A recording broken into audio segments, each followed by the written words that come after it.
Hi everyone, welcome back. Patricia here with the final exciting conclusion of the 21-day decluttering challenge. I am so relieved that it's over. I don't want to talk about clutter or junk. Well, maybe just like for a few weeks because I love to talk about it. We're going to first talk about the 2 days left, the new challenge and Sentimental. So I've never talked about decluttering sentimental items on this channel because I don't have anything to share.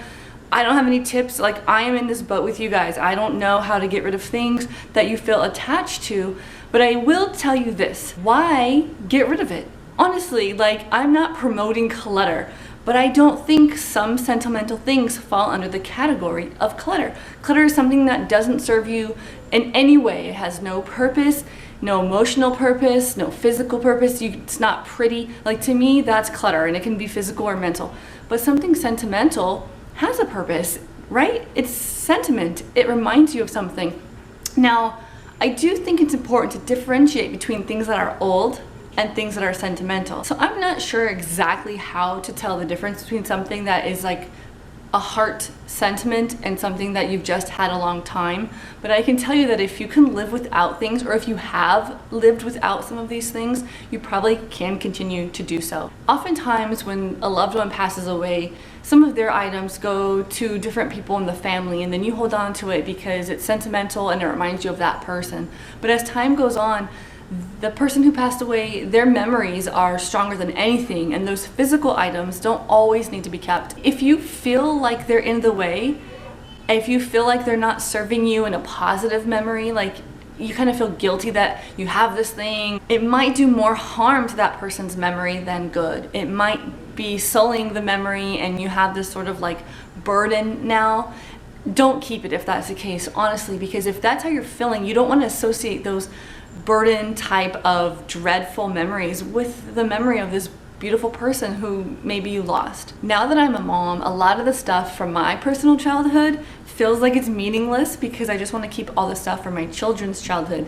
That is until I look at it and see it and hold it. So I have a few things that I'm sharing with you here. I have a couple of bins labeled shared keepsakes and like things from our wedding, and then I have a bin just for me. But that's really honestly not it, because I know that I still have a lot of stuff at my mom's house in her garage and like attic and whatever.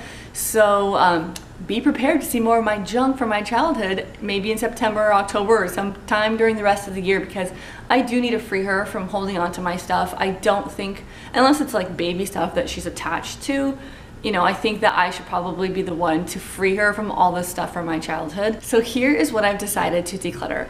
All of these really cute baby clothes are going. They're perfect, they're totally cute, but they don't really remind us of our children. I think I only had them in it once or twice because I almost don't remember seeing them in it ever.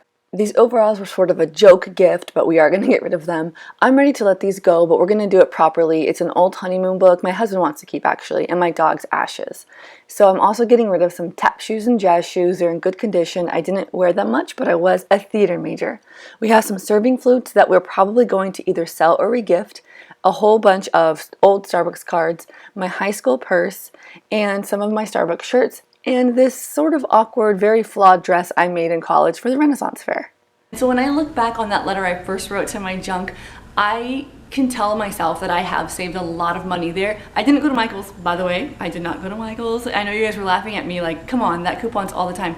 But it was like 35% off total purchase. I never see that one. I really don't. So, but I did not go. I went to the thrift store like 3 or 4 times to drop things off, and I walked in each time because you have to do that. And I only walked away with one small like rectangular basket to help me corral some things around the home. I can't resist baskets. But I would say that I followed the rules, and then I really had to focus on my mission of why I'm doing this.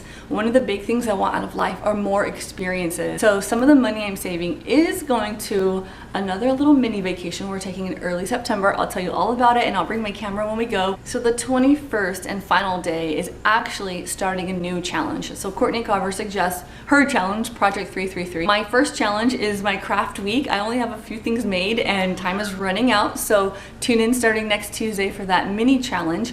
But I am open to suggestions. So are there any challenges that you've taken on that really benefited your life, or that you've heard of that you're curious about? I'm willing to look into it and try a new challenge, because I do think when I challenge myself, that's how I grow. I have to thank you all for the support during this really long challenge. The month isn't over, but it was the first time I've posted that many days in a row. every single day of a challenge. So thank you so much. It's kind of fun. I kind of want to do it again, but I will be honest that I got a little burnt out halfway through. But what kept me going is your comments and your support. I promise I'll try to not talk about decluttering at least until September, and maybe only a few times a month. So I'll see you guys on Tuesday when we kick off our little craft week. Bye. Thank you so much for watching.